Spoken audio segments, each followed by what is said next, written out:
Hello friends, welcome to cooking with Chandu. ఈరోజు మన recipe వచ్చేసి egg bhurji curry. Egg bhurji curry ఎలా చేయాలో ఇప్పుడు మనం చూద్దాం. ముందుగా మిక్సీ జార్ తీసుకొని అందులోకి 2 కట్ చేసి పెట్టుకున్న టమాటోల్ని వేసుకోవాలి. తర్వాత 1 కట్ చేసుకున్న ఆనియన్, అలాగే 1 ఇంచు అల్లం, 10 వెల్లుల్లి రెబ్బలు, 1 టేబుల్ స్పూన్ పెప్పర్, అలాగే 1 ఇంచు చెక్కని వేసుకోవాలి. అన్నీ వేసుకున్న తర్వాత ఫైన్గా మిక్సీ పట్టుకోవాలి. చూడండి, ఇలా మిక్సీ పట్టుకొని తీసుకోండి. ఎగ్ బుర్జీ కర్రీ ప్రిపేర్ చేసుకోవడం కోసం ముందుగా స్టవ్ మీద ప్యాన్ పెట్టి ప్యాన్ హీట్ అయ్యాక 1 టేబుల్ స్పూన్ ఆయిల్ వేసుకోవాలి. ఆయిల్ హీట్ అయిన తర్వాత ఆవాల్ని వేసుకోవాలి. ఆ తర్వాత 2 కట్ చేసుకున్న ఆనియన్స్ని వేసుకొని ఫ్రై చేసుకోవాలి.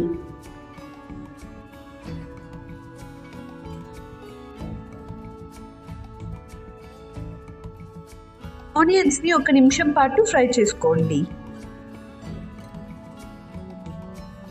ఆ తర్వాత 5 సన్నగా కట్ చేసుకున్న పచ్చిమిర్చి, 2 రెమ్మల కరివేపాకు వేసుకొని ఫ్రై చేసుకోవాలి.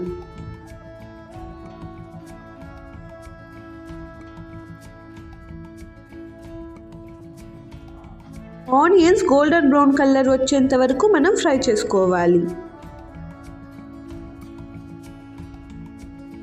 ఆనియన్స్ గోల్డెన్ బ్రౌన్ వచ్చిన తర్వాత అందులోకి 1/2 స్పూన్ పసుపు, 1 స్పూన్ కారం, 1 స్పూన్ ధనియాల పొడి వేసుకొని ఫ్రై చేసుకోవాలి. మసాలా మొత్తం ఫ్రై అయ్యే వరకు ఫ్రై చేసుకోండి. తర్వాత మనం ముందుగా ప్రిపేర్ చేసుకున్న పేస్ట్ని వేసుకొని ఫ్రై చేసుకోవాలి. పేస్ట్లోని పచ్చి వాసన పోయేంత వరకు ఫ్రై చేసుకోండి.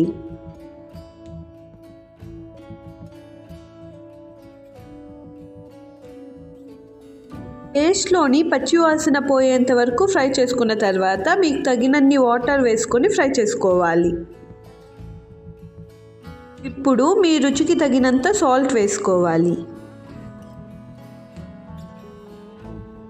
గ్రేవీని 5 నిమిషాల పాటు ఉడకనివ్వాలి.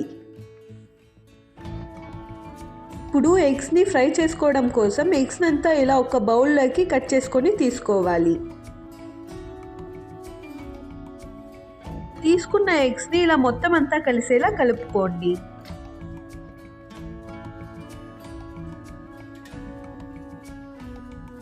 ఇలా మొత్తం అంతా కలిసేలా కలుపుకున్న తర్వాత ఒక ప్యాన్ తీసుకొని అందులోకి ఈ మిశ్రమాన్ని వేసుకోవాలి.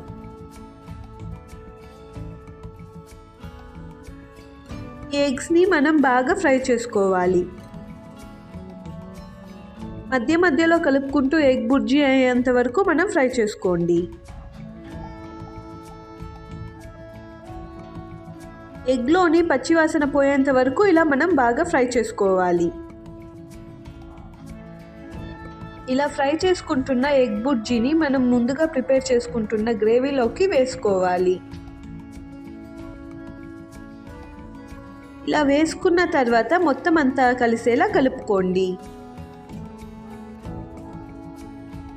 మొత్తం అంతా కలుపుకున్న తర్వాత 5 నిమిషాల పాటు ఫ్రై చేసుకుంటే ఎంతో టేస్టీగా ఉండే ఎగ్ బుర్జీ కర్రీ రెడీ. ఈ వీడియో మీకు నచ్చినట్టయితే లైక్ చేసి సబ్స్క్రైబ్ చేయండి.